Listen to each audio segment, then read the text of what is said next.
یہ جو آپ کو کہہ رہے ہیں اسرائیل کی پروڈکٹس کا بائیکاٹ کریں، سب سے پہلے اس مولوی کا سمارٹ فون چھین لیں، تیری ایسی تھی تیسی گلا کر دو. اسی فرانس سے، اسی اسرائیل سے ان کو ڈالرز آئے، چندے وہ قبول کر لیتے ہیں، اور آپ کو کہتے ہیں ان ملکوں میں جا کے رہنا حرام ہے. بائیکاٹ کرنے کے لیے کچھ کولڈ ڈرنکس ہی رہ گئے ہیں. یہ ساری موبائل کمپنیاں، موبائل کنیکشن یہ نہیں آتے، ایت ضرورت ہے تو باقی چیزیں بھی تو باقی لوگوں کی ضرورت ہے بھائی، اور یہاں تو ہمارا روزگار ان چیزوں کے ساتھ جڑا ہوا ہے. بائیکاٹ ایک چیز کا کرنا ہے، وہ شیطان ہے، چاہے وہ جمعے والے دن آپ کو ممبر پہ نظر آئے، چاہے آپ کے ساتھ ہو ہر وقت. اس کا بائیکاٹ کریں آپ تو سب کچھ سیدھا ہو جائے گا.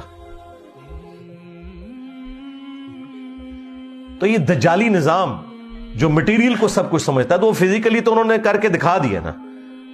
آپ اپنے کپڑے جو پہنے ہوئے ہیں، جوتیاں پہنے ہوئے ہیں، ایون قرآن، بخاری، مسلم جو پرنٹ ہوئے ہوئے ہیں، آپ کے کمروں میں جو ایئر کنڈیشن لگے ہوئے ہیں، قالین بچھے ہوئے ہیں، کوئی ایک چیز بتا سکتے ہیں اپنی گھڑی سے لے کے بال پوائنٹ تک کہ جس میں سائنس کے احسانات نہ ہو؟ تو ظاہر